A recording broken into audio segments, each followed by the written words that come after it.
Hi, my name is Aravind. This is my final milestone video of the ball tracking robot. I chose this project because I felt this would be a good blend between software and hardware, and I really do think this project accomplished that. When I began Bootstrap, I started off by being really overwhelmed with the parts that it came with. There was like 3 or 4 boxes of different materials, some of which I've never heard of. But through guidance, I was able to finish my project successfully, and I'm really happy with it. At the beginning of the week, I started off by controlling the motors, making it move forward and backward, and I then hooked up the ultrasonic sensors. The wiring was complicated because there's lots of wires going from the breadboard to the ultrasonic sensor, and I was really not happy with how the wiring looked because it was a really big mess. And then by the end of the first week, I also had my custom image processing.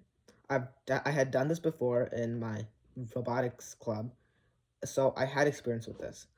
I then, like a bit into the second week, I put everything together and I had my base project complete.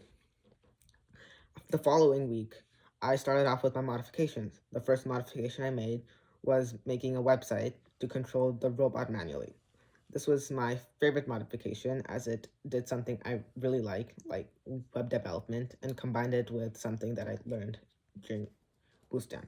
I also created a moving camera mount, so it just moves it from left to right or up and down, just the camera, and an LED matrix. A few challenging aspects I faced through this process was how to control the motors because it was a new tool to me. I used pulse width modulation to control each of the motors. I also learned how to wire different components of the robot so they work together and integrate well with the Raspberry Pi. A few lessons I learned was again how to control a motor and how to use image processing to follow and guide a ball, guide and follow a ball, track and follow a ball. This was something that I felt I did well because it was pretty accurate and it followed the ball consistently.